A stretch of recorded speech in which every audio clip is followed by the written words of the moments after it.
Hello, everyone. Welcome back to the Empowered Athlete Podcast. It's your host, Natty Boss, and I am here with an incredible human being, Miss Alex March. And we're going to be having a conversation today that's going to be multi-layered, but I really want to speak to, and I brought her on here to speak to the relationship between physical pain and emotional trauma. She's a medium and intuitive, and this is Alex March. I'm so excited for her to be here and to have this conversation. Literally just can't stop smiling because this is the type of conversation I live for. And just a little bit more information about her. Number one, I'll put her Instagram in the show notes and her website so you guys can check her out for sure. Highly recommend it. But she's based out of Central New Jersey. Again, we're fellow East Coasters here. She's a blue belt under Tom DeBlass, which is actually how I connected with her through a post that he had. So shout out to Tom DeBlass. Thank you so much for bringing this human into my world. Woo! A medium, a medical and trauma intuitive, and all-around healer. She physically feels how spirit died since a child, and since her near-death experience at 17, she became physically and medically intuitive. She can feel the trauma stuck in the body causing pain or chronic illness. She has clients all over the world and uses her own life's trauma and recovery to help and aid others in their own healing. And right before we started the session, she did a little riff on me that she couldn't help because the spirit was so strong, and definitely recommend, working with her because trauma is just such a source of so much of our suffering. And if you can have somebody who can support you in that healing, in this direct way, it's just something I would not postpone. So I am so excited to have you here, Alex. Thank you so much. Very excited to be here. This is like very, a huge confirmation of my mission.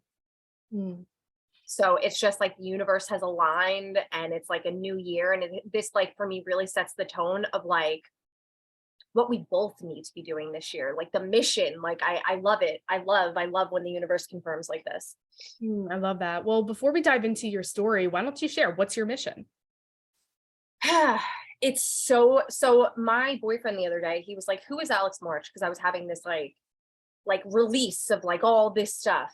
And I go, she is somebody that the world has tried to kill time and time again. And instead I come back through the fire and I help other women create their own fire. I was like, I cannot be destroyed. This is literally full body chills. And that, in that moment, I had that like, every time I feel like, oh, why is this happening? Or I should be over this, or the healing, or you get frustrated by the healing. It's like how is there still more? How is there still more? It's like, I realize it started when I left a highly abusive relationship with a high profile tattooer when I was 23. He was trying to convince the world on Instagram that I was evil and I was all these things, the smear campaign. And I educated myself so much on narcissistic relationships, abusive people, abusive power. And I took when I was trying to Google that stuff of like how to know you're in a relationship with a narcissist, it was like very cold. It was number one, number two, number three. And I was like, fuck this. And I started giving my real life stories. And he was like sending me fake cease and desist. He was threatening me. And I was like, I don't care. Because if anyone has ever felt like this, they're going to know they're not alone. And before that, years before that, it was helping young empaths, people that feel other people's energy and feel other people's emotional state. I made a YouTube channel, like helping young ones know that they're not alone. And this is how you feel. Because I remember being super young and being so gifted and going to spiritual centers, and people were like, you're too young for this. And I'm like, sounds made up, but okay. And like, look at it's just like the layers of it, like all these layers. Oh God, and so it feels like the mission has been taking my struggles and taking the things that I've been through, and I've really dove into it. I dive head on. I go into that cave as far as I could go, as scary and dark and wet and disgusting as it is. I dive head on. Me and too. I feel the uncomfortable and I face it. And then I feel like I grab this like light and I pull it out with me. And I'm like, here, see, I survived it. Like, this is what you can do to survive it too. It's like, I'm not the martyr here. I'm not the, look at me. It's not that. It's I like to make a map for people to make it their own. So Yeah. it's starting with the gifts and helping people with their gifts, then the narcissist, sociopath, and then like sexual abuse trauma. And it's so multi-layered up until this point where it was, I almost died from some sort of autoimmune condition because I wasn't dealing Yeah. with my grief properly, and I overtrained. Yeah. And so, and that gave birth to the new mission. I almost died. I was bedridden for 3 months, and Yeah. here we are.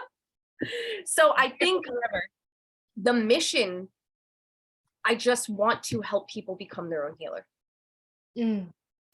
God, I feel that so much. Yeah, it's so interesting you said that, because I was having conversation a couple weeks ago with a few people of like why I subject myself to so much darkness, like knowing that it sucks, like putting myself in those positions to like do the work and go deeper and go deeper and go into as far as you can into the tunnel.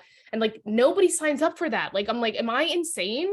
Like, why am I actively doing this and pursuing this? And it's like, because my mission is so much bigger than that. It's like, I need to get to the root, to the light, to do the same exact thing that you said is like, it's Yeah. whatever, whoever, and whatever, and universe and source, you know, is using me as the guide to bring that information to other people. And you just got to fearlessly go into that, even though it sucks.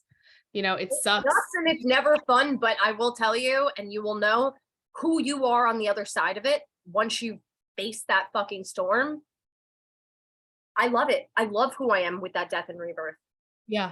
To 100. actively choose your death and rebirth and not have the universe have to force it anymore, because it's going to do it anyway. So you and I are just like, you know what? I'm good with the forcing. I volunteer as tribute. I volunteer. I'll just go. Don't worry. I don't need to get injured. I don't need to have something horrific happen. I'm good. I'm Yes. good. Yes. Bye. Yes. I love that so much. So I'm sure people are already picking up on your energy. And so I'd love for you to share, because it's so interesting, your story of just more about this aspect of you as a child and those gifts that you had, as well as like that experience you had at 17 that kind of turned it up a notch, and how it's led you, which you've kind of already spoke to, but kind of led you to do the work that you do. I mean, in a way you feel, although you do have choice, that it's not a choice, perhaps, in the sense that you were given these gifts. It's almost a disservice not to utilize these gifts. I wasn't given a shot. There was no chance of me not doing that. No. Not a chance. Not a chance. Curriculum. It was like, this is why this child is being born specifically. And I say, like, because you and I talked about our birth stories before, like I came out of the umbilical cord and I was supposed to be dead. And I said that, I think last minute, I was like, no, abort mission. That was the first time the universe was like, I don't think so. Yeah. I was like, oh. It was like, I remember I always say 4 because that just feels right. I was very, very young and I was just seeing spirit everywhere. And I thought everybody did. Everybody. At 4, I remember what? At that young age, what do you know different? Yeah. I remember like I would see in the kitchen, like I would see if people were eating, and not to make like, I'm not talking about anything controversial, but if people were eating an animal product, I would see the animal around the animal product. And I would be like, what? And I would get really confused. And like, I would ask questions and kind of get dismissed. And then my parents, you know, typical New York couple, toxic, you know, marriage, they would fight like really bad. And I would be in my bedroom with the dogs, and a woman would come into my room and she had one eye, and she would tell me, she would say, honey, everything's going to be okay. Don't worry. Like, don't even let this bother you. Like, this doesn't matter. And I would put earmuffs on my ears and I would just hang out with the dogs.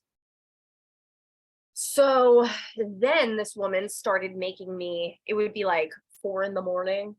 I would go into the kitchen and I would fill a pot of water, and she would have me grab basil, oregano, and garlic powder and say, if you ever don't feel good, this is what you do.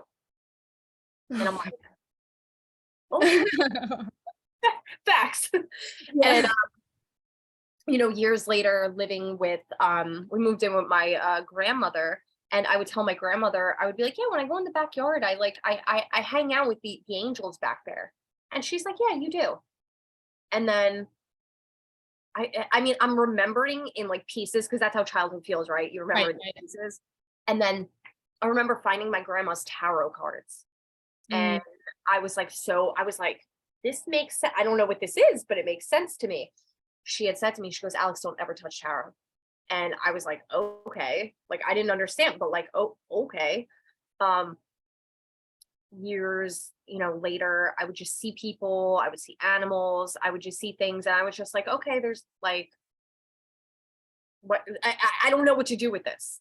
Yeah. And then third grade is the first time. So at this point, I had started my dad's a lifelong martial artist. My dad started jujitsu in the 90s with Renzo Gracie in a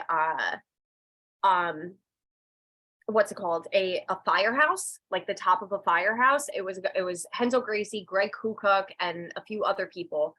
And so my dad put me in Taekwondo at like that like super young age because it was like that's just what makes sense. She's tiny at the time, right?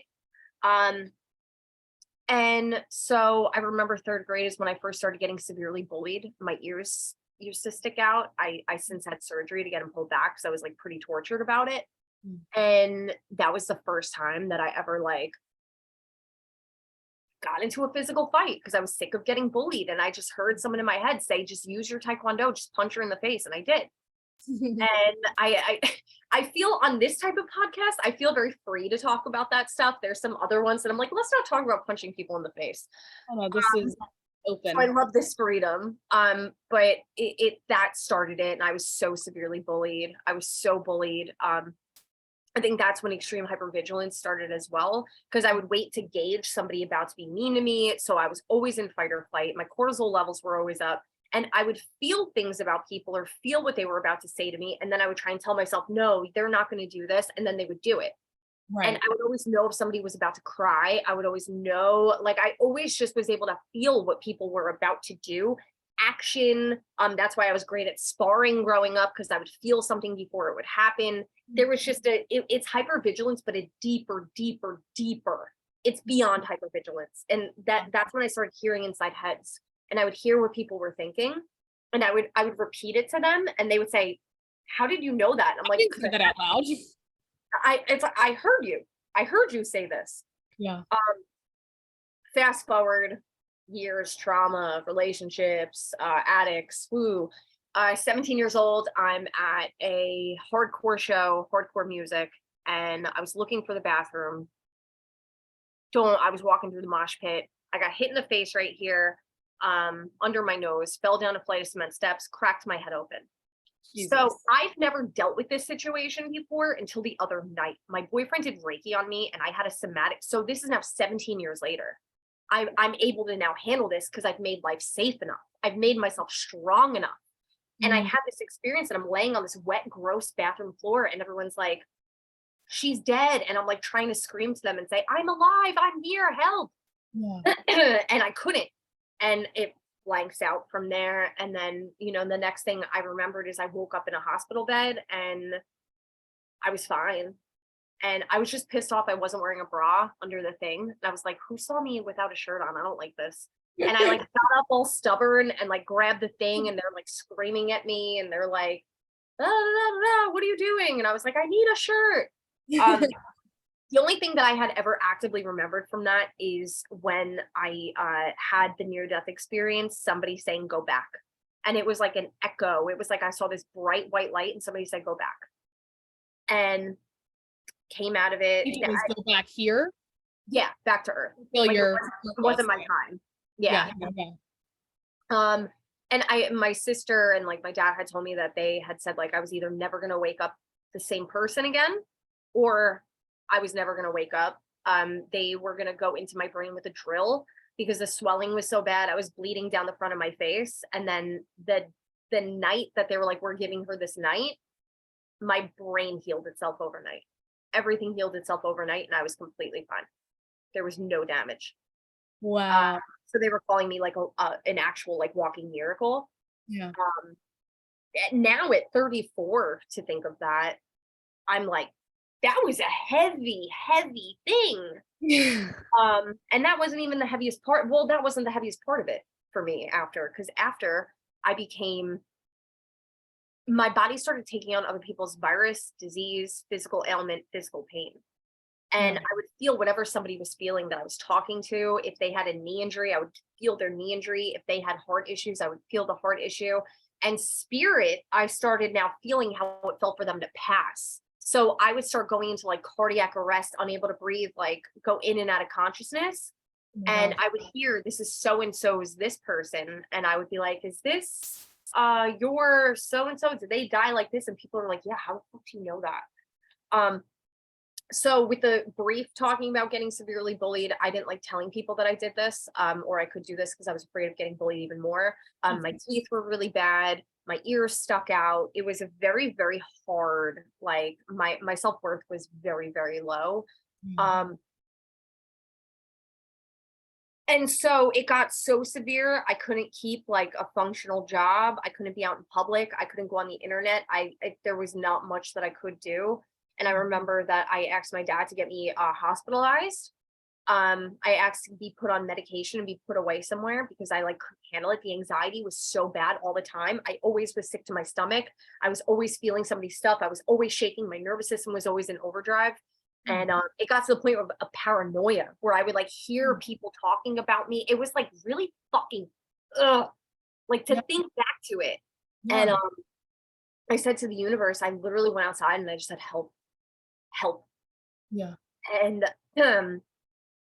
weeks later, a woman found me through a mutual friend. They were like at an event together and handed her a card and said, I feel like someone in your life needs me. And the card said Reiki master, medium, intuitive. And the person was like, oh, this is for Alex. Because I remember I would just tell everyone, I'm like, I know I'm a medium and I know I'm psychic, which that word I will never use in my life now because there's so much ugliness to it. With manipulators and con artists and predicting the future. That anyway, and I called her and I was like, "Hi, my name's Alex, and I'm a empath, and I'm this, and I'm this," and she saved my life. She Wow. saved my life. She taught me Reiki. She helped me harness my gifts. I was gonna She say, helped did you teach you, like, how to yeah, like, harness. She taught me how to shield, how to like pull the energy out of myself and how to she basically gave me like a siphon where I was able to take everything I was feeling and siphon it and understand it to help. Yes. Oh my God, So then beautiful. she set me up to do group readings with her. So I was like this young kid doing group readings and I'm like nailing this stuff and I'm like, what is this? Like I don't my brain wasn't even mature enough yet to understand what I was doing. Yeah, yeah. From there, I got into tattooing and I became a tattoo artist and that was years of my life and that's when it got worse again and it was like I would touch people and I would feel everything that they felt and if you think about it, tattooing is a blood ritual. You're going into people's DNA, their cellular trauma in their DNA, their generational trauma in their DNA. So touching people became way too hard for me. I would Yeah. have migraines every day, lower back aches. I would grind my teeth. I would feel too much. I would feel spirit too much. I would shake. It was really, really aggressive. And then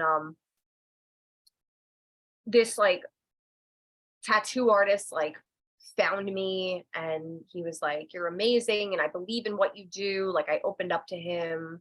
Um, Long story short, I'm living in Asheville, North Carolina within 2 weeks, house in Philly, house in Asheville, North Carolina, tattooing with this person, thinking I'm living my dream when really this was when the shadow work was just beginning. Um, I wasn't doing readings at the time because I was just like, oh no, I'm just going to focus on myself and work on my YouTube channel. And long story short, it turned out to be the most horrifically abusive situation I've ever been in my life. And I questioned everything about Reiki. I questioned everything about my path. I questioned everything about my gift.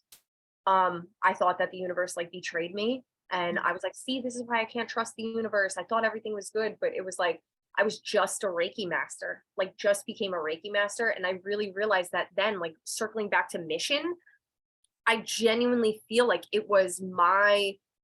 this was the start of my true mission, Yeah. because I left this relationship barely hanging on, barely surviving. I was not okay. And Yeah. I remember laying on my floor and saying to like my spirit guides, my team, I'm like, how could you do this to me? Like, Yeah. I was so disheveled from psychological, emotional, financial, all the abuses. Yeah. They said, if you don't want to live for yourself, live for what you do for others. And I was like, okay, guys, you're right. And so I had gotten a tattoo right here. It's on my ring finger. Yes. It was Alpha and Omega. Mm. And I got it when me and him got engaged. It was like my little like Valentine's Day present. Like, look, like you're my first and my last. Love. Uh, so I took readings. I was back home in Jersey. I took readings and I went to this house to do group readings and I started rubbing my tattoo. And I was like, what's going on? And then I look at her and I go, did you just leave a sociopathic marriage? And she was like, yes. And I was like, oh, Yeah. like now spirit's using my tattoos. Yeah. So it was like the real how it became how it is now. And then I was like, I remember I was like, your shoulder. I was like, what happened with your sister when you were younger? And she's like, how do you know that? And I'm like, I don't fucking know. Like it got so much more where I was now actively doing readings like every day because I never wanted a tattoo again. I never wanted a tattoo again. Tattooing to me brought me the worst thing that has ever happened to me. So I was like, I need to do this full time. And it was so strong anyway. Yeah. And the shadow work, the destruction, having to work through that destruction, now posting for people the real life stories of what they do to you, how it's like not only soul rape, but like they do this and they get into your head like this. And then doing these readings where I'm feeling the physical ailments in people and I'm hearing that people have autoimmune. I'm like, this is because of this and your liver. And it's history from there. And here we are now, God knows how many years later. I'm booked until December of this year. So I Wow. don't want to keep rambling. I want us to be able to have a conversation. No, that's amazing. No, that's amazing. I think it's important for people to hear your story. And so you kind of landed in a good spot to kind of go into a little bit deeper, like more of, the science, if you will, or biology, if you will, of Yes. like the physical ailments that people experience and how it stems from the unprocessed trauma and the emotion in the body. So you do a lot of work in your captions distilling this, and so 100% read her captions and follow her. But just for this conversation, just you want to speak more to that aspect, like for instance that liver detoxification and things like that. So what I had come to realize, it was after so I post that relationship, I had really good and healthy ones between. I worked on Van's Warped Tour for a few years. My ex-boyfriend was in like a headlining band on the tour. I was like really living a good life for a bit. That respectfully, like such a good person, we have so much love for each other. We just grew apart, and then I wound up in a relationship again that I didn't know that I could land up with somebody like that again. And I did. And at the end of that relationship, is when I had decided. So the background of my dad with jujitsu, and so I had grown up doing jujitsu here and there. And so when I was 14, 15, I started to get back into jujitsu. And the people, the one upper belt that I was working with sexually assaulted me. And I swore jujitsu off forever. I was like, nope, never doing this again. Going back to Muay Thai, going back to sparring, like never doing this again. And so at the end of my relationship with this person, I had started, because during quarantine, I had started judo with one of the guys. I work at a kickboxing gym and I teach it. And one of the coaches there, Dutch boxer, but he's also a 5th degree judo black belt from Japan. and we're like soul sisters, even though he's Mike, he's a guy. We're like besties. And he was like, I'm bored. You want to learn judo? I go, yep. And so I'm with this like 200-pound large black belt man. Like I'm 117 pounds. I'm fucking throwing him. I'm having the time of my life. And then we made it to the ground and I would be like, I froze and I didn't know what to do. And he was like, kid, he was like, you don't even remember side control. He was like, you gotta like, let's get it together. And that day I decided I was reclaiming myself in jiu-jitsu. I was taking my power back. I was starting jiu-jitsu again. And I did the next day. Wow, During that week, this asshole ex that I just left did something so psychologically fucked up to me that I had a panic attack so bad it caused a heart condition. We thought I had a stroke or a heart attack. It was during like COVID hospital that I was like, I'm not going to the hospital. Like it's too, like, it was really, really scary. yeah. There was like a stabbing in my heart. It was like my chest was always in knots. Like I couldn't breathe. I was always dizzy and it was really fucking scary. And in my head, I go, this is broken heart syndrome. Yeah. I go, I know my heart physically broke. My heart is physically broken because of this person. Yeah. So I was still training anyway. I was still doing jiu-jitsu, doing judo, all while trying to heal myself. And now, so I knew that this was new. This was new information. Like I'd helped other people with stuff. It was never this bad for me. Yeah. I started channeling and really hearing you have to work on your gut first. So I was like, okay, we have to work on our gut. All right. I'd already reversed IBS in myself young, getting off dairy. And so I started eating a shit ton of kimchi and taking a lot of probiotics and taking a lot of garlic. And I didn't, there wasn't this much information as you see now that I could confirm what I was feeling, but I kept feeling like there was toxic sludge coming out of my intestines. I was like, why? I just feel like there's like this toxic sludge because I'm very in tune with myself. I was like, and I think it's going through my bloodstream and my heart. Like there's just like, I need to figure this out. Yeah. So a few months go by, I'm working on my gut health. And my heart, I do the emotional work. I did the anger release. I did the grief release. I did, all the things that I would give a client on top of healing my gut, and my heart went back to normal. Completely, my body was my own again. My body was 100% my own again. I started really like doing like excelling in jiu-jitsu. I started really, I was just like, I was back on my game, but it made me have to step back because there were so many things I wasn't listening to with this relationship, and I just would have overtrained through it. This is such an important point to make because so many people are doing that. It would have made it safe to be in their body and feeling when that is where the information is. You just need to listen. Yeah. And know what your body is telling you. Because it gives you signs and we don't listen. We're just like, oh, it's just an ache. Oh, it's just a pain. No, there is a whole fucking story in every injury you have. There's a whole story in every weird pain that you have. And so at this point, so we're doing jiu-jitsu for like 2 years. We're still doing judo, loving it. I'm having the time of my life. And both my dogs died December of last year. Very short span of one another. I'm still, I have a lot of trauma coming up, but both my dogs dying, I didn't handle it properly. And so I started training jiu-jitsu 7 days a week, doing 2-a-days, ignoring everything because it was too hard. It was too hard to face. And I was almost afraid that I was going to go back to the heart condition. It was like this weird, like, I was like, no, I don't want to go back there. Like, let's just train through it. Like, let's just like try and take it one day at a time. And oh, my body did, because my body shut the fuck down. My legs stopped working. My arms stopped working. I was drooling as I was talking. I couldn't get speech out. I couldn't see. I couldn't really hear. I was so dizzy. I couldn't walk. I couldn't bathe myself. I couldn't make myself food. I couldn't do anything. I couldn't keep food down. I was done. I was done. There was I wasn't here anymore.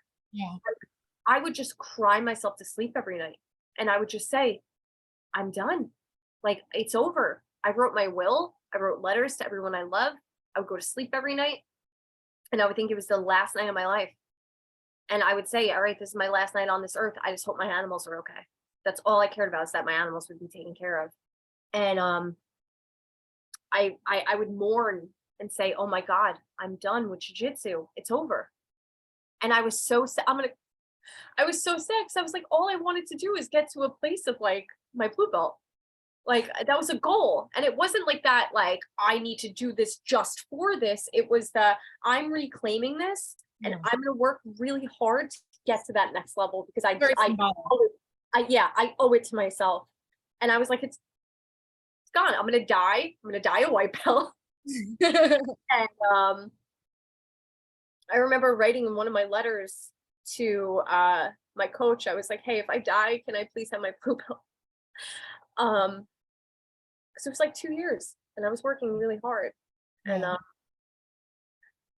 so this is how you could see, if I'm crying to it, there's more to be done. Yeah. I'm reacting to it. I'm having that physiological reaction. There's more to be done here, which is good. This is a clue. 100%. So I remember going to sleep that night and thinking that, and wake up the next day and saying, fuck this. I was like, nope, nuh-uh, this has tried to kill me. This has tried to kill me. This has tried. I've been dying since birth, man. Yeah. It's going to take a lot more than this. I was like, not a fucking chance. I'm here for a reason. It was like I needed that like time to just be like, and then I was like, fuck this. So then I was like, all right, we have to go deeper in the gut, deeper in this. I discovered, I was like, I have to repair the lining in my intestines. I discovered all about how high levels of cortisol. So your gut biome as a child, when you come from a toxic environment, is already weak to begin with. Abusive relationships weaken your gut biome even more. So, and your gut biome will not repair itself upon leaving said situation. You have to repair it. It doesn't just heal itself. Mhm. So I was like, I need to go deeper. I need to go so much deeper. So I started doing liver detoxification, repressed rage, repressed anger, environmental toxins, emotional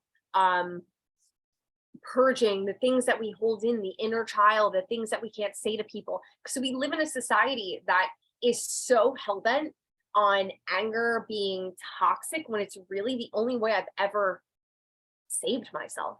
Anger, sacred rage is the only way I've ever saved myself. It's how I left my ex-fiance. It's how I left that other fucking psychopath. It's how I've ever stood up for myself. It's how my boundaries have come out to play. It's how I've left jiu-jitsu schools and chosen myself. Mhm. It has been the most powerful emotion to me. So I was like, I'm not going to look at my liver, because I teach people to touch their organ and see who's inside there. Figure out, let's see who is in there. Who could we bring out in this this soul retrieval? What age is sitting in there? What version is sitting in there? And then we have that physiological release of it. So you may get sick, you may, a bunch of stuff happens. Right. But when we ignore the emotions, our body, if you don't make time for trauma, trauma will make time for you. Mhm. And that's exactly what it did to me. And that's exactly when I had to figure out I had leaky gut. Yeah. My gut had dysbiosis because That's so dangerous yeah, to have all those toxins circulating in your bloodstream. it's, think about it, right? My body couldn't handle it anymore. It fought as hard as it could until it couldn't fight for me anymore, because I wasn't fighting for my body. I was fighting Oh, against let's my body. pause and just like we just need to pause, because that is just so true. And we just need to, like, everybody listening, like, we fight tooth and nail for our body to work for our ego's agenda, and we don't realize we have to show the fuck up for our body too. It's a two-way relationship. And I just loved that quote there. That'll be on the quote card. But okay, we need to give that Um, kind of recognition. I love that. But it's true. I wasn't fighting for my body. I wasn't fighting for my inner child. I wasn't fighting for the pain I was feeling. I was expecting my body to be this fucking invisible machine that was holding decades upon decades upon decades of my great grandmother's trauma, my grandmother's trauma, my mother's trauma, my own trauma, my inner child, my inner teenager, my inner me from a month ago. I was expecting this body to hold all of this while getting the shit kicked out of it at jujitsu 7 days a week. Yeah. What did I think was going to happen? Yeah. Thank God it happened, Mm-hmm. because my mission has never been more clear in my life. My boundaries have never been more clear in my life. Me before this, my boundaries were shit. I was trying to prove myself at jiu-jitsu. Oh, look at how much I could withstand. Look at how much I could train. Look at how much I could get the shit kicked out of me. Yeah. Now my boundaries are, because I physically feel things. I was touching people even if I knew it was going to make me sick. Now Yeah. my boundaries are, I'm not rolling with you. Like, touching you, you have to work on your trauma. Like, there's just the levels of it. But I remember jujitsu was the focal point. I was like, you're not gonna fucking do this to me. I'm not somebody that is gonna fucking die. You're not. This is not happening. I was like, I'm meant to be here, and now it's, my mission is so much stronger, and my fire has never been fucking higher. Yeah. And, One of the things I like to kind of use as a mantra is like turning my pain into purpose. yeah, And yeah, like get to use, if you're brave enough and open enough and honest enough to look at your pain and not, create stories around your pain, but just acknowledge the fact that you have the pain and what the pain is, you can really channel that into your purpose. And that's where I yeah. feel like we gain clarity around our purpose if we're willing to go into the darkness. Well, You have then to go into let the darkness, because people love the gaslighting term, like, oh, it makes you stronger. Trauma does not make you stronger. You make you stronger. Trauma does not make you stronger, because there are a lot of people that have had a really rough life that unfortunately end up addicts. And they're not able to get out. Like, we have to stop saying that trauma makes you stronger. You make you stronger. It's how far you're willing to walk into the darkness Yeah. to make you stronger. It's how far you're willing to walk into the darkness of what's happened to get the purpose from it. Mm. Yes. And there's so much wisdom in that dark path. There's so much wisdom in pain. There's so much wisdom in trauma if we choose to go to it. If we choose to run, that's when chronic illness happens. That's What when was this process? chronic pain, injury, it's when we're running. But it's not somebody's fault, because they don't know how to listen. They don't know this. That's why, thank God, like, you and like people, we're putting this out there, that it's like, and even looking at a lot of your posts where you're like, guess what? Like, when you're overworking yourself, you're overtraining yourself, like, this is why you're getting injured. Yeah. And I'm looking at it and I'm like, thank you for that. Because, like, to hear that be said in this space. Another really magical part of us doing this today is we're 1 year since I got sick. Oh, wow. And that's got goosebumps. This is 1 year since I got sick. I dove into the depths of hell to heal my body, to figure out what leaky gut was, to figure out why these toxins were floating around my body, what I needed to do, the steps I needed to take, how I was going to do this, how intestinal parasites. Why are we not talking about it? It's a plague. It is Lyme disease and co-infections of Lyme disease. First of all, I mean, there's not enough research, but can be sexually transmitted. It can be like, it. How many people have these infections that they don't know about? Normal standard blood tests, it doesn't come up. Exactly. And it's affecting mental health. So our stomach is our first brain. And if our stomach has these pathogens, and so intestinal parasites feed on your GABA, feed on your serotonin, just bad bacteria in your gut is going to control a lot of your mind.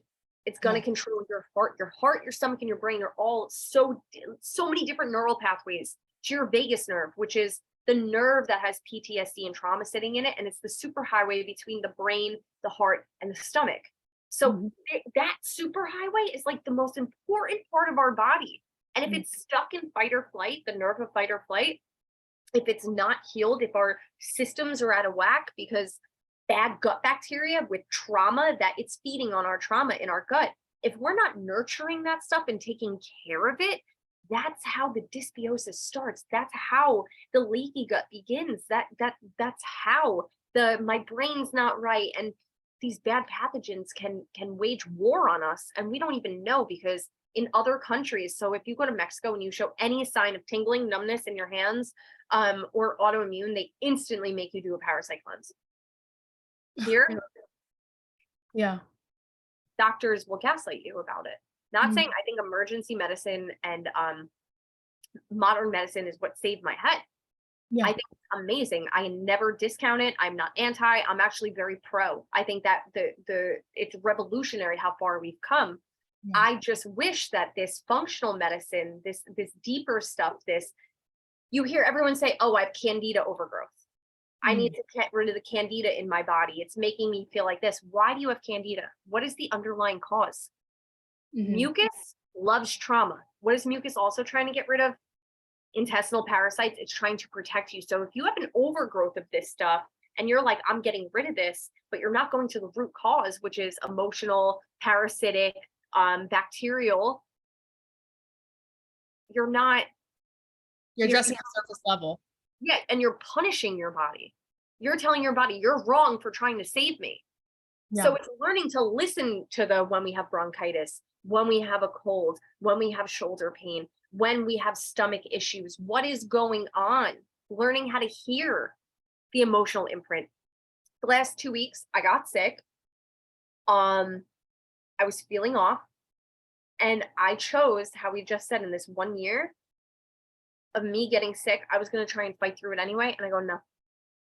And I'm so lucky that Tom understands my gift and he listens to me, and he understands that I can't just touch people. He understands that I'm not like other people. And Yeah. he's like, take your time. Like, I'm Yeah. here. We're here. And he's supportive and checks in on me. And it was really good for me because I didn't try and power through things. And I had that boundary, and it was like, no, I need to rest. And Yeah. what that rest did was, I went into my closet. I went into all of my closets. I went into the bathroom. I went into my clothes, and I purged so much.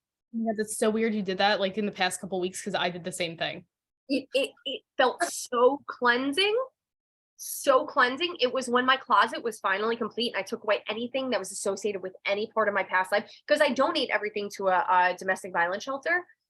So it's a lot of self-help books too, that it's, at the time I needed them and I don't anymore. It's a lot of a lot of clothes, a lot of just stuff that it could be transmuted for somebody else. It can't be transmuted for me. Yeah. Um, and it was after that, and I started feeling myself again. My body felt free again. And then you reached out to me about this podcast, and I was like, oh my God, universe, universe. Not only is this 1 year since I'm sick, not only is this, I made myself rest and deal with my trauma and do what I needed to do. I listened to my body. I rewrote last year. I rewrote it. And then I have somebody that's talking about everything I believe in jiu-jitsu, no less. Like, you can't make this shit up. I know. It's crazy. Is it crazy or just Right on divine? time.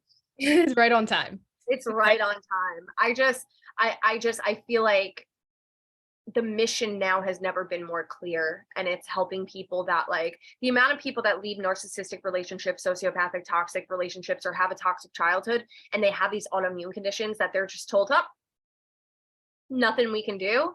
Like, no, there's a lot that you could do. There's actually a whole lot that you could do. Oh my God, 100%. That's why I was so happy to have you on here and talk about your experience, because I feel like sometimes I'm like the only one on the battlefield championing for that perspective of Yeah. just like, no, this is not the end of the line. Like, there is so much more here. You have to go deeper within and heal. Like, that is the solution. And no, it's not a quick fix. No, it's not going to be pretty. But do you want to experience your life in this suffering? Or do you want to feel liberation and freedom, which it requires you to experience some short-term pain to Yeah. experience the long-term pleasure of vitality and life? If your body could withstand the amount of battles you've had and try so hard to keep you alive, you can feel the discomfort that's been hiding in your muscles, your cells, your tendons, your bloodstream. You can feel it for your body for a bit after all it's done for you. That's the least we owe our bodies for carrying us through all of it. 100%, 100%. And there's something that you had spoke to a few times and you have the experience with, and I know that comes up a lot with people in the sport because a lot of people join jujitsu for similar reasons, like for self-defense and that empowerment and that embodiment of attracting the partners. But can you speak to a little bit more of your understanding of how we attract those toxic partners due to the unresolved trauma and those relationships, and how that trauma impacts those relationships? Because I work with a lot of people who want to improve their relationships. However, there's this unprocessed trauma and their emotions and things like that that are Yeah. causing them to repeat these cycles. So first and foremost, when it comes to that, it's the inner child. It's examining the relationships with the parents. It's examining the relationship between the parents. It's going back in lineage. What were your grandparents' relationships like? It's what is your version of love? It is what makes your oxytocin feel love? What did you experience young? What chemicals built the components of love for you? That's the science. Let's go into the physiological. Your nervous system. Your nervous system will feel butterflies for something because it's confused. It wants to procreate with something that feels dangerous, feels danger. And we don't know how to read that. We think it's good. We're like, oh, because that's our oxytocin. Yeah. We're chasing that chemical high. Healing your gut, probiotics, parasite cleansing, biofilm cleansing, colon cleansing, coffee enemas, liver cleansing, lymphatic drainage. These go hand in hand with also emotional cleansing, facing why does love feel like this for you, facing your inner child, facing your inner teenager, looking at what stories we're trying to recreate. What parent are we trying to get to love us? What parent are we trying to get the approval of? Why does danger feel like this? I grew up dating gang members. Like, what? Like, I was like, oh my God, it's so cool that you're violent and you have face tattoos and like this. Like, what the fuck, Alex? I wouldn't even hurt a bug. I was attracted to danger because I never felt safe. Yeah. And I wanted somebody that was so dangerous that would be the protector of me, despite the cost, that would make me feel safe. I was looking for safety. So we look for safety in the wrong places if we don't understand what safety is as a child. Look to rewrite. Yes. Look to try and save our inner child or prove our inner child to other people. So what can keep this alive?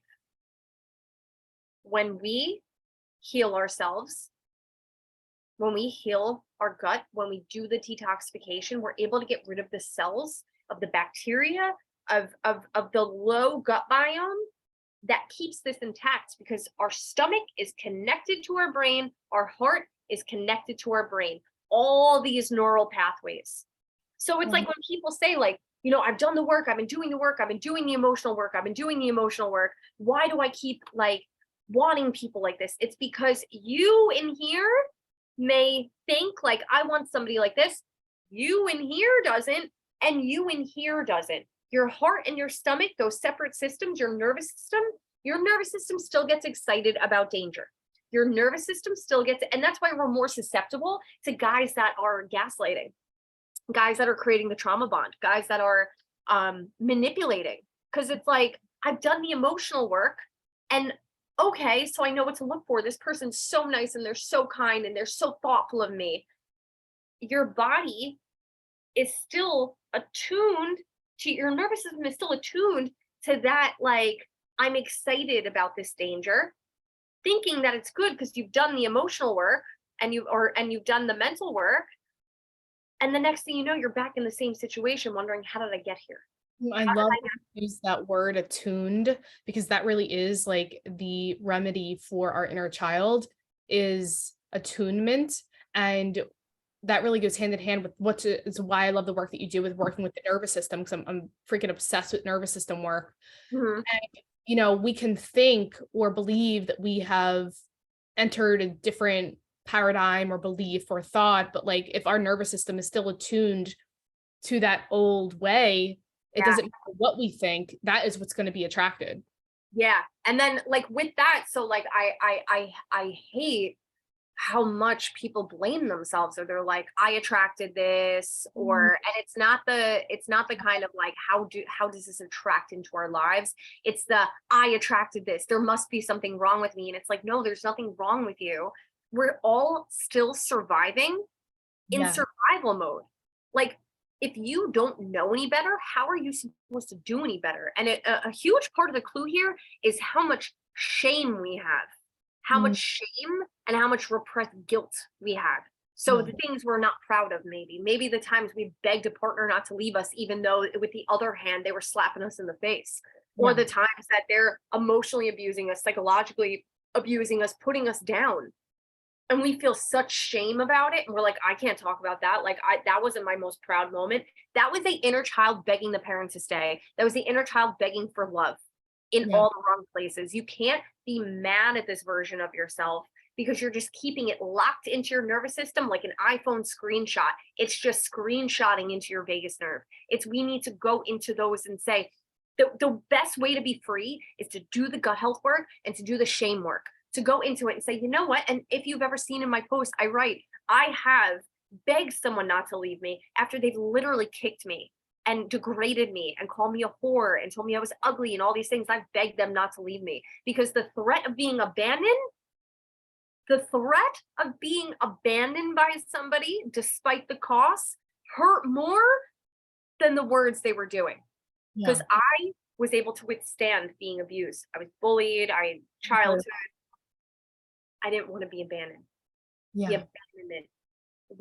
The amount of times we abandon ourselves to not be abandoned by somebody, and it's the our nervous system, right?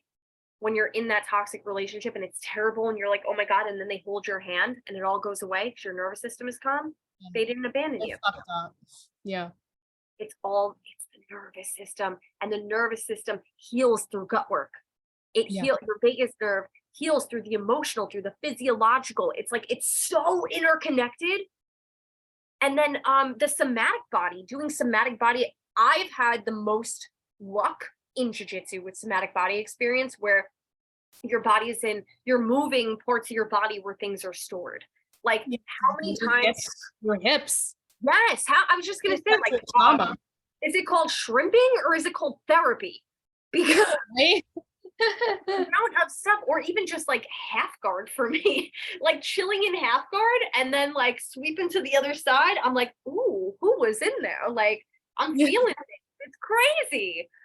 I think jujitsu is the most profound somatic body experience healing that anyone could do for themselves. I truly do, and I've done it all. I've done yoga. Yoga's great. I like to do it for myself, but it didn't do much. Because when your body comes from chaos, sometimes it needs chaos to believe it's real in the healing. Yeah. Like, Mm. people, and I learned this Recreate through, that safety. I'm Recreate that safety in that chaos. yeah, Because I kind of often say, like, because we chose it, you know, we chose this. We may have not chosen some of the other trauma and abuse that we've experienced, but we yeah, signed up for jujitsu. We chose jujitsu. yeah, So we can really utilize that as a healing modality. It doesn't mean we're not going to be re-triggered, but it means it gets to be a vehicle for us to come back into ourselves and to yeah, heal literally through our body, you know, with those imposing threats that aren't dangerous per se, right? Like, we know that we'll tap, we know there's a tapping system. It just is, you know, re-triggering those old experiences, but creating safety in those moments helps you really be able to rewrite those narratives. yeah. And like, and obviously there's shit everywhere. So, I mean, I've had some women DM me and they're like, thank you so much.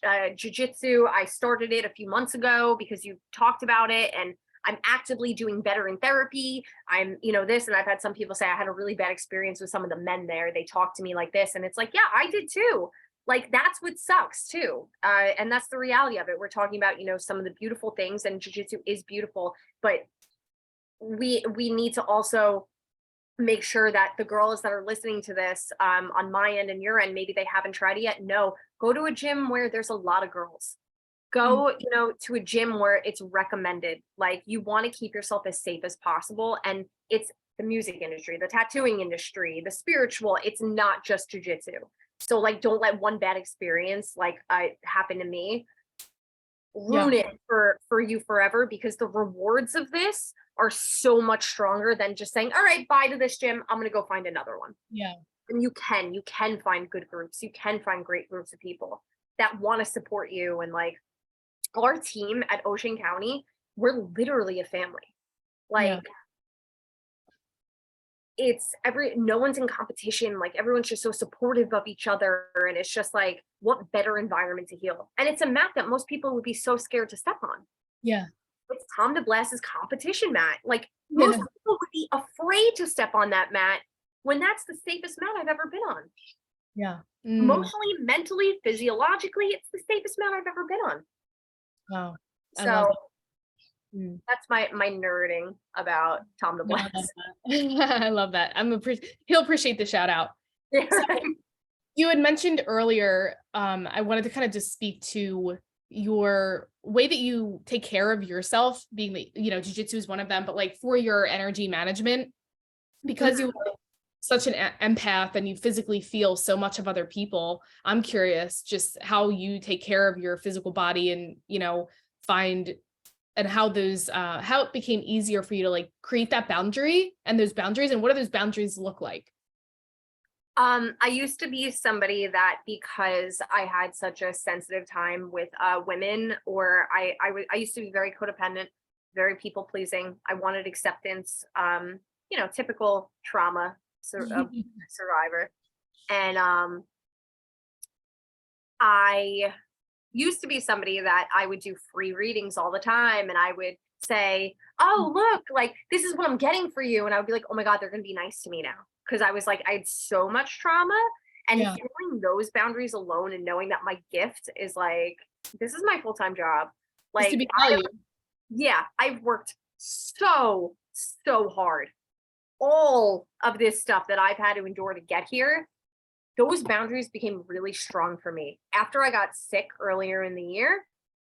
And I realized that I was going against any boundaries that I even thought I was making. I was like, I will never risk being bedridden writing my fucking death letters ever again. Yeah. So it was like, when everyone's like, come train, or it's like, why aren't you here? I'm resting. Yeah. So it's been a lot of listening to my body. It's a lot of deep breathing. Breath work is like chef's kiss. Grounding. You say it, guys. You heard her say it, guys. I'm not the only one. Pulling the energy, getting the energy off your body, other people's energy, taking care of your biofield, my biofield, my aura, people's stuff that sits in it, like doing expansive work, like sending the energy out, doing the breathing work in and channeling it out. Sea salt is amazing. Take pink Himalayan salt and I scrub my whole body with it. Get rid of people's cords, people's energy, get it out of me. I put my hand on my solar plexus and I put my hand on the back of my neck and I say, whose cords are attached to us? What do they want? I've even had to set boundary with spirit where I say, listen, I can't always be on the clock. Yeah. Unless it's emergency, I can't always be on the clock. Because it was like, I couldn't go out. Yeah. I was out at, like, it was probably 7 years ago. I was at a bar with my friends and I guess I went up to a woman and I was like, hey, did you just have a miscarriage? And she was like, yeah. And I was like, your kid's gonna come back soon. Like, don't worry. It just wasn't the right time for him. I said something like he wanted to be a Scorpio. Like, he did not want to be this sign. I'm teaching my kids kickboxing class a year ago. And a woman comes up to me. She's like, hi, I don't think you remember me, but you came up to me once at this bar and you asked me if I had a miscarriage and you said that he was coming back soon. Um, or I said in 6 months. She got pregnant again 6 months later. She goes, and you're teaching the soul you talked to that you said was coming back. And I was like, God. I look at him and I'm like, I was like, yo, little homie. I'm like, good to see you on the other side. Oh my God. It's stories like that all the time. Yeah. Yeah. But that kind of stuff is important because Yeah. it gives people hope. So it's like, I just have to draw the line of like, Yeah. if I'm at a jujitsu seminar and somebody's grandmother that's come through 100 times and is disrupting me from my thing, like, because sometimes spirit could be like little assholes. I can say that I have a very good relationship with them and they control my life. But it's saying no. It's people that try to take advantage of me, or, hey, Alex, how have you been? I know you're busy, but like, I have a question. And it's like, no, your question costs money. Yeah. Yeah. Yeah. Like, I can't deplete for you. It took my body getting sick so much.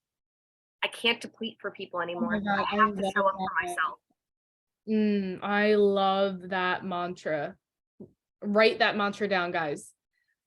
I cannot and will not deplete for you. Yeah. I think that is so powerful. We are so used to giving from and pouring from an empty cup, which is something I talk about a lot. And I think that word deplete, it just feels so yuck, right? Like it feels so yuck to feel depleted and drained, and just like affirming that you're not, and choosing not to deplete yourself for the sake of another is money. Yeah. And then just going to the sentiment that people think it's a virtuous trait to put others before themselves. Yeah. Not. No. All you're doing is hurting yourself. You need to be number one. And you need to look at everything that you have been through, everything you've endured, everything you've survived, and say, I deserve to be here. I deserve to be number one. Because no one else is making you number one. You have to be number one. And when you could be number one in your own life, everyone else in your life can show up as their number one. Everybody wins. When you choose yourself and you choose your healing and you choose to be number one, you give permission to other people to do the same thing. Then they start rising, then they start healing, then they start wanting to do the work. And then from there, we have a domino effect of all these people that are becoming empowered and want to heal and want to do better for themselves. Yes. Yes. Yes. So with that said, I wanted to kind of like segue just into, as we wrap up, the advice that you have for, as you just made that amazing exclamation, for people who desire to do this inner work, but yet feel scared, you know, having heard our conversation, that it's not all rainbows and sprinkles. What is your recommendation for them getting started to dip their toes in that inner work? I would say to get started, getting Reiki sessions done. That is very gentle. It's super gentle. So I like for people to start off gentle. Yeah. We don't just want to rip off like band-aids upon stitches. Yeah. But we also need to remember that when we put a band-aid over something that's rotting, the rotting is going to take over what you're covering up. So you could look amazing on the outside, but if you have something rotting inside you, you know what overpowers the smell of 1,000 roses? Yeah. One rotting thing. Yeah. And it will do that. So and I say to people that are positivity only and let's only think optimistic. And it's like, you can have optimistic narrative without being toxic to yourself. Toxic positivity doesn't work. It just makes you sick. It just makes you repress. So it could be, I'm not okay right now, but I know I'm going to be okay. But for right now, I'm letting myself not be okay. How is that not positive? Yeah, exactly. No. So I think teaching certain toxic positivity is number one too. Just having a day of saying, you know what? I don't feel good today, and that's okay. I'm going to stay home.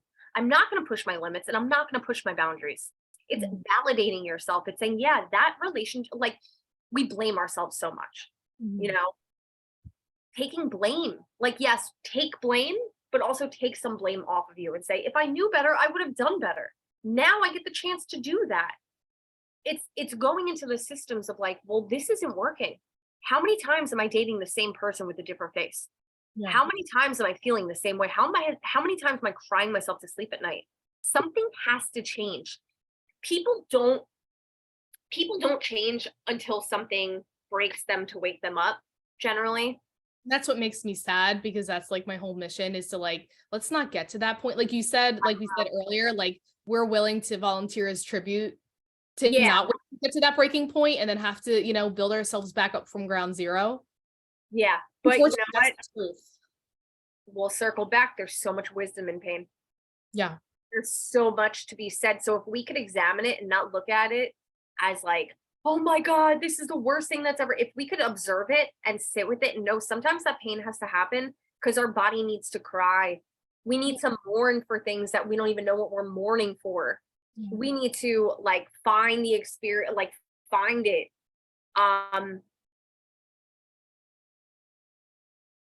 And then I'm just going to say the other side of the coin is there are some people that are like, well, I had a really good childhood, but I still wound up in these experiences. Okay, let's figure out what your soul needed to evolve. Yeah. What did you need to evolve here? It's all relative. There's no comparison. Some people that are like, my trauma wasn't as bad. No, it's all relative. That was your worst. Your Yeah. worst may not be my worst. My worst is not someone else's worst. Exactly. It's stopping It's like, let's compare trauma. Yes. Because everybody's nervous system responds differently. And like we talked about earlier on this episode, it stems from generational, but then also like that moment in the womb, like where your nervous system and your gut was even developed. Like all of that really played a factor in, your ability to, process that. And then let's dive into what was your mother's state when she was pregnant with you and what were you taking in from her nervous system? Exactly. One of the things that I really love, again, I use a lot of mantras and like to distill these concepts is like, and what you spoke to a few times so far has been this idea of like, it's not your fault, but it is your responsibility. Yeah. And that's when we start to reclaim our power and our choice and our autonomy and our sovereignty again, is recognizing that nothing you experience and what you're even creating right now in your life that you're stuck in and can't get out of, it isn't your fault. So like you said, the guilt, the shame is not going to help you. It's going to dive you deeper and deeper into a spiral. You just need to take responsibility of your own healing so that you can break free of those chains. Yeah. Like even starting as little as writing letters to your inner child and just saying, little me, I'm so sorry you had to go through this. I'm so sorry that you had to do this alone. I couldn't protect you then, but I can protect you now. Let's do this. And taking that inner child out of the driver's seat, putting them in the back in a car seat, you going in the driver's seat, and you driving them away from that house that they grew up in. You driving them away from where they're sitting in their trauma still, that quantum timeline. Yeah, exactly. It's like baby steps. Yeah. Small victories become large victories. Oh yeah.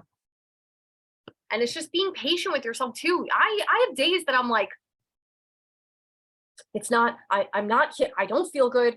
What the fuck is going on? Like just being patient with yourself and knowing that whatever is coming up in your somatic body is happening for a greater purpose. And whatever is coming up, you just say, put your hands on your heart, hands on your solar plex, and you say, I'm here for you.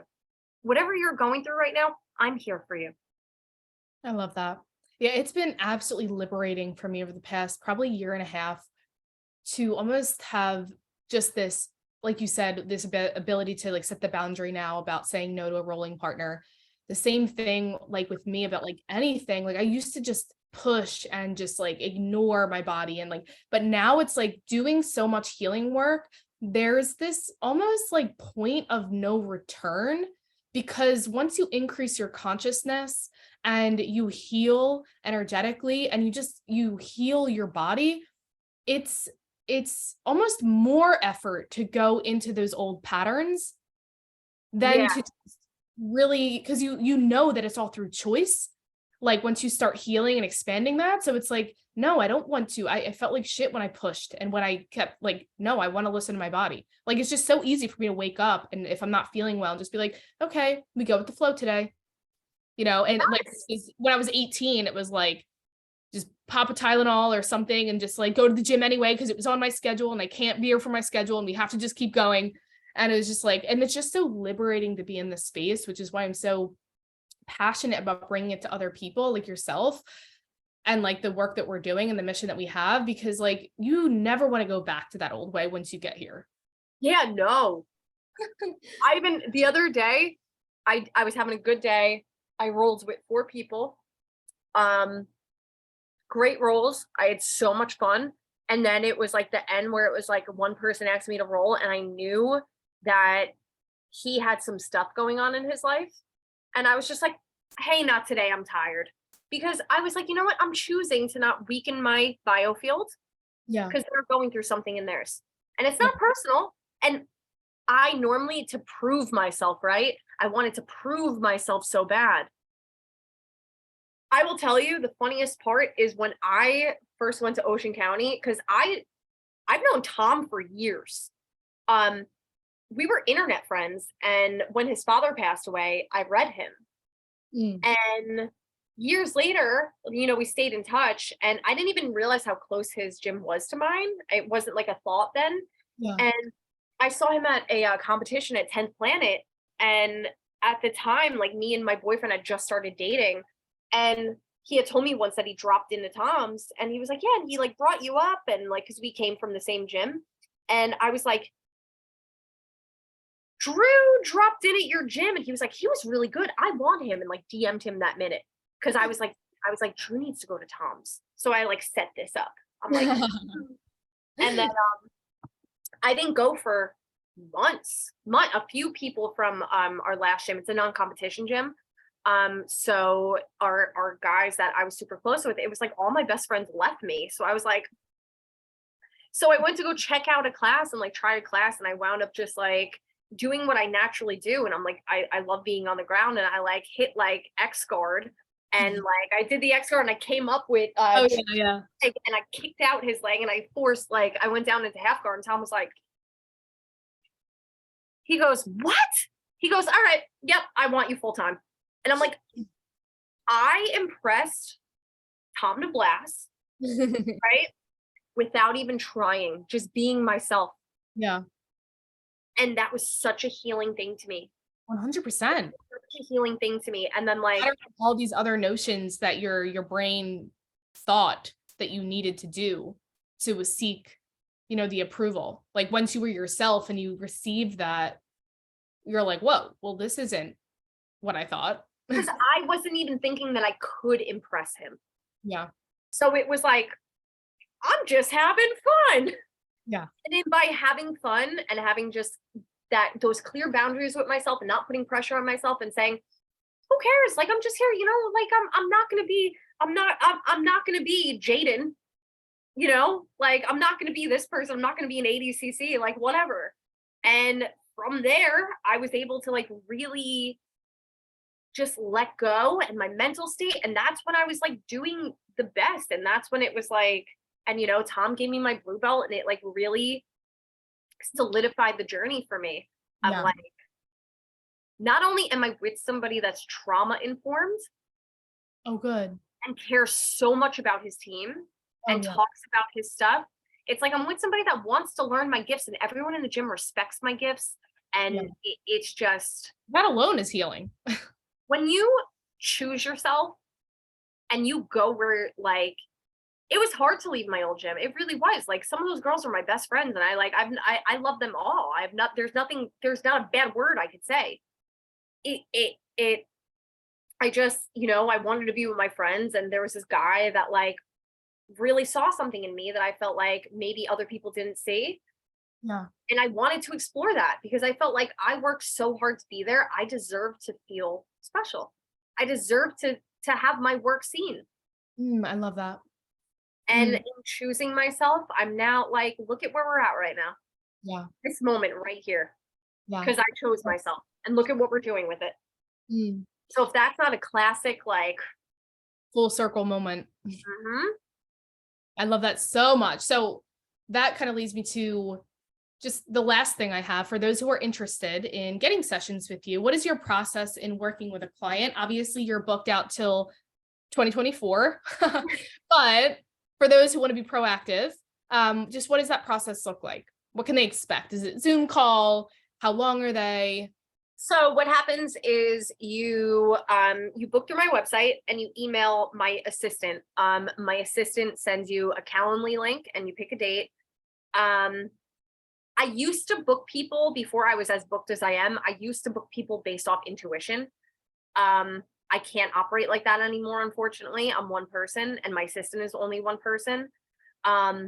So they pick a date. My assistant sends them a Zoom link. I know nothing about you. I don't even know your last name. I only know your first name and what time I'm calling you. It's a Zoom, hop on the Zoom. Hi. And then from there, it's you kind of experienced it with me. Yeah, no, I experienced it before we recorded. Yeah. All the information just comes flooding. It just comes absolutely flooding to me. And it's about an hour. I've never in my life, because I have a lot of integrity. Integrity is very important to me, especially in this work, because I know what it feels like to be every single person that I talk to. I've never been like, okay, we're at the hour. Like if it runs over, it runs over. Like I just try and do my best for people. And I like to give people enough tools that I always say, and I have, so like single sessions are booking for into next year. My wait list is still a thing. We're gonna like let that out in a bit, but I have double sessions where it's like you book one and you get a follow-up, which I do earlier on. I don't, it's because then the next session goes into the next year's booking. It's just like a thing that I've had to do. For some people that are like, I don't know, I can't use words right now. I'm not communicating. I forget what I was saying, but it's always on time. There are people that are like, yeah, I booked this 6 months ago and I'm here for now a totally different reason because 2 days ago this happened. It's like it always works. It's always on time. And love it. Pretty simple. Yeah. It's the website and not even an application. You just kind of boom, follow up, you get the Zoom call, you hop the Zoom call, she reads you like a book and offers support and her wisdom. And that if you want to follow up, she has that process of doing the follow-up. Obviously, like I said, check out the Instagram. That's where she channels all of that into captions and you will learn immensely from everything that she has to offer. So again, I'll put that in the show notes as well as her link to her website. And then I always like to end on a jiu-jitsu note. And I'd love to know right now, what is your favorite takedown and or submission at the moment? My favorite takedown is Uchimata. Or Tayatoshi. Oh, really? Oh, yeah, because you're judo. Yes. I love Tayatoshi. It has been, you want to know why I love Tayatoshi? Because it was the hardest one for me to understand. Oh, yeah, that one is so difficult. Do you like to do it with like same side collar or cross collar? So I've been hitting it, we do mostly no-gi. Oh, okay. At Tom's. And so for me, it's kind of like I go for the collar tie and I get the underhook. And I'm gonna botch this to anyone that's like a legit, like real judo person. I'm like, only 2 years in, but I grab here and I get the underhook and then I start. Oh, okay. Okay. Yeah.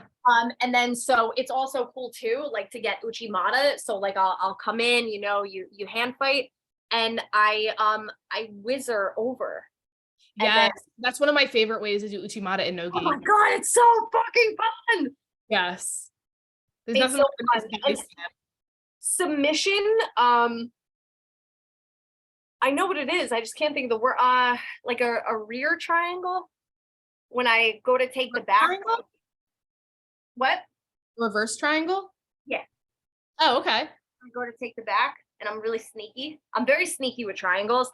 And last night, me and Cam, we were working on this cool fucking armbar. So it was like doing like a knee slice pass and like coming in and having the arm under my arm and grabbing the back of my thigh and then throwing my leg over. And then I don't know the name of it. Is it the same sidearm?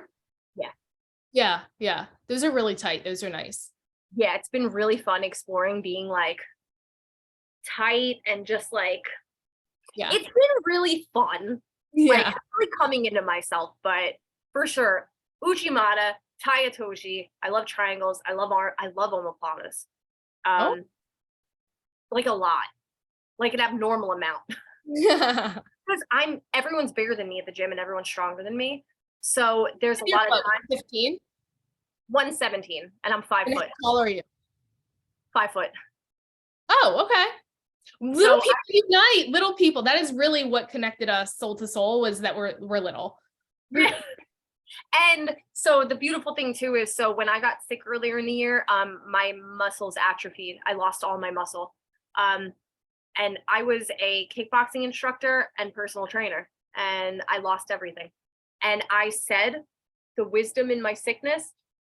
So I was lifting and I was training and I was lifting and I was building muscle to avoid my abusive relationship and not deal with it. And I said my body had to get rid of the muscle that was built in trauma and rebuild built in empowerment. That is a perfect way. Snaps to that. Think of all the trauma that was sitting in that muscle that I built. I had to lose it all. I lost everything.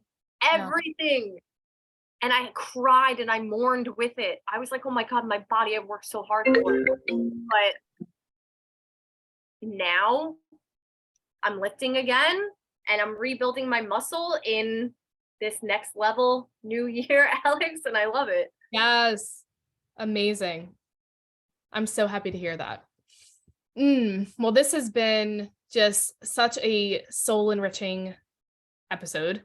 And this is one of our longer episodes, but just so awesome. And I cannot wait to connect with you. I mean, obviously this is just the first of many. So I'll be connecting with you again more.